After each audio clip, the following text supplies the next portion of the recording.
seguir esta conversación con la doctora Janet Toribio. Y yo me atrevo a decirle, doctora, mire, que necesitamos más información sobre este tema. Necesitamos más información. Si este espacio puede servir para que ustedes tengan una mayor difusión de estas patologías que pueden presentarse en los niños y de cómo pueden ser detectadas, Solo para Mujeres queda a la disposición de ustedes, doctora. Es importante Gracias. Que lo sepan. Solo para Mujeres queda a la disposición de ustedes. Ámbar, tú tenías una pregunta. Doctora, yo quisiera saber, en el tema de las cardiopatías, ¿incide más sobre niñas, sobre niños, o el sexo no es un indicativo preocupante?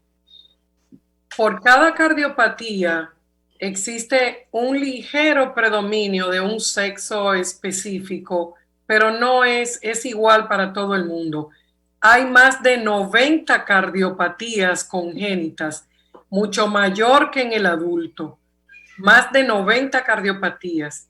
Y una cosa importante es que no importa qué número de tus hijos sea, puede ocurrir, como yo les decía, de nuestro país que somos 10.700.000 y quizá algo más, nacen 1.200 a 1.400 niños con cardiopatía congénita. ¿What? De los cuales el 3% serán críticas, es decir, si no lo intervienes antes de los 30 días, pueden fallecer. Ay, espérese, doctora, ¿usted sabe qué? Esto, usted corríjame, doctora, perdón la interrupción, esto era muy visible con el doctor Cuello Mainardi y Freddy Verajoico. Las cardiopatías infantiles. Se visibilizaba mucho porque era justamente el trabajo de la Fundación Corazones Unidos. Yo trabajé por 20 años allí. Pero sí había un interés muy marcado en difundir esto, doctora. Sí. Sin embargo, Zoila, voy más allá. Intentamos crear un programa en Sedimat que le diera respuesta local, con personal local a esto, sabiendo que no había un solo cirujano cardiovascular pediátrico en el país. Trajimos uno y se cometió el error de no formar locales y se enfermó el doctor y volvimos a quedar acéfalos. Nuestra mira debe estar puesta a crear en nuestro país con personal local, gente que se ocupe y que le dé la mejor atención a esos niños que los necesitan desde que nacen, desde un día. Yo tengo niños que lo he tenido que entrar a sala de cateterismo, a intervenirlo para salvarle la vida, abrirle una pared para que conserven la vida o abrirle una válvula desde un día de nacido, un día con 2 kilos. O sea, nosotros necesitamos eso de algún modo, porque no podemos seguir dependiendo del extranjero, claro, para que y de esas jornadas voluntarias que se hacen. Pero entre otras cosas, no todo el mundo dispone de los recursos para llevarse un niño fuera del país. Es un problema de salud pública. Si nacen 1.200 a 1.400 al año en un país, eso es un problema real. Por supuesto. Eso es un problema real. ¿Y cómo se detectan los casos, doctora? Sabe Dios, probablemente podría ser más, pero no hay registro, no hay estadística.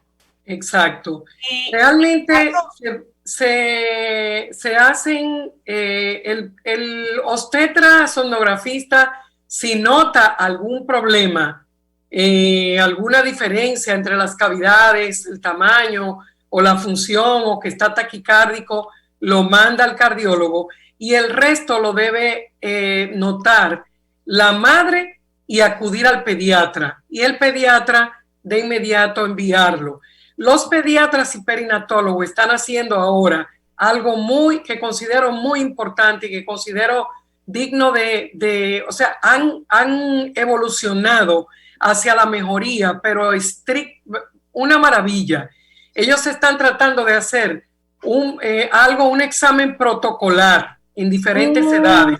Okay. En la edad de recién nacido lo mandan para que lo evaluemos, para estar tranquilos de que no hay una congénita importante. Okay. En la edad de preescolar probablemente, y cuando los cirujanos necesitan hacer algún tipo de cirugía, mandan una evaluación, porque hay niños que tienen problemas con la anestesia y que se puede detectar por una evaluación cardiovascular.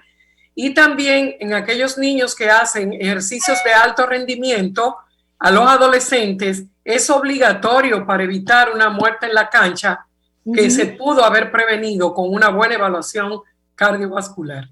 Doctora, ¿y qué se hace en el caso de embarazadas con productos que vienen con cardiopatías complicadas o que no sean tal vez compatibles con la vida? Hay que explicarle a esos padres, hay que acompañarlos, hay que decirle cuáles son las posibilidades, cuál es el pronóstico y qué es lo que van a esperar y qué deberían hacer en caso de tener la posibilidad de que sí se salvara a ese niño y a qué edad deben hacerlo. Como, o sea, sentarse con ellos y explicarle de la A a la Z cuál es la posibilidad, cuál no y cómo deben actuar con relación a esa criatura. Una pregunta. Excepto porque no somos partidarios del aborto. Una pregunta, doctora. Entonces hay una sugerencia de que se incluya esto en el protocolo de pruebas a una mamá embarazada. Debería ser. Sí. Si el 90% de las cardiopatías detectadas, según la literatura, en muchas escuelas, no tenían antecedentes de alto riesgo, eso significa estadísticamente que aunque sea una vez en la vida, entre las 22 y las 28 semanas, tu bebé, en vez de hacerse solamente sonografías con el obstetra, debería ir a un cardiólogo pediatra a hacerse una ecocardiografía específica al corazón. Cojan ahí. De verdad que no sé, doctora, como que no sé si es porque hay mayor exposición, no sé si es porque hay mayor conciencia, porque hay mayor nivel de información, lo cual no es equivalente a educación, pero cierto es que cada vez se van incluyendo más estudios, más vigilancia, porque como que de un momento a otro los niveles de riesgo de las mujeres embarazadas han aumentado. No sé si es que se visibiliza o qué, pero algo hay, porque usted escucha con frecuencia que le subió la presión a una hija de una amiga, que hubo otra hija de otra amiga que hubo que desembarazarla porque la presión se le disparó, que el bebé tuvo algún problema. Entonces, no sé si es, reitero, que se está haciendo más visible o es que por el mismo estilo de vida o por muchísimos otros factores, los embarazos se están complicando. Yo creo que hay una combinación de ambas. Lo primero es que el hecho de la medicina preventiva que hemos tratado todos los médicos de adquirir eso en nuestras mentes, de la medicina preventiva, estamos investigando más. Los software para visibilidad fetal y en el niño nacido ya son muchísimos mejores. Ya no sé, ya la educación que tratamos de llevar a la población. La sonografía no, la primera causa de una sonografía es el corazón del bebé, no es la carita ni el sexo, es el corazón, porque es de las congénitas se da un 2%, pues el 25% de ese 2% corresponde a malformaciones del corazón. Entonces hay que buscar, hay que ser más acucioso, hay que tener mejores software para ver ese corazón y hay que prepararse porque ya eso es una medicina aparte, una ciencia aparte, la medicina prenatal. Claro. Y por ahí mismo empezar a investigar los factores de alto riesgo de esa madre, de que si le subió la presión, debo verla, de que si se hizo diabética, si es diabética previa o se hizo post, debo verla, si tiene un lupus, debo verla, si tiene un hermanito que nació con cardiopatía, o un familiar cercano, un hermano de ella, o un tío del bebé que viene, tiene una cardiopatía, hay que verlo, ya tratamos de investigar más. Esa es una. Y la segunda, doctora, ¿quién da ese seguimiento? ¿Lo da el cardiólogo pediátrico o lo da el cardiólogo de adulto? El cardiólogo pediatra. El cardiólogo pediatra, hasta que el niño tiene 18 años, se suma al de adultos para dar el seguimiento a ese niño que ha sido operado, ha sido intervenido por cateterismo o las dos cosas. No, me refiero con una detección temprana, en una detección intrauterina. El cardiólogo pediatra, el cardiólogo de adultos no llega tan lejos. Nosotros somos formados desde la embriología del niño, desde la embriología hasta que el niño nace y hasta la adultez con congénitas.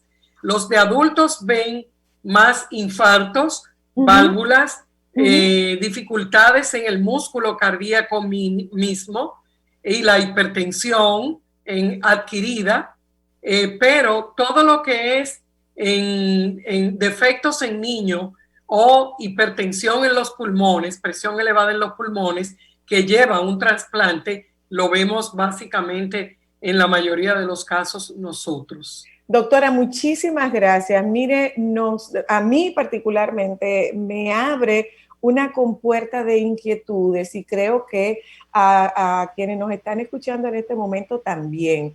Yo le agradezco el que usted haya aceptado participar con nosotras y le dejo abierta la invitación para que nos acompañe con mayor frecuencia en este programa con la intención de crear un nivel de conciencia y difundir información que podría hacer la diferencia entre la vida y la muerte de un bebé.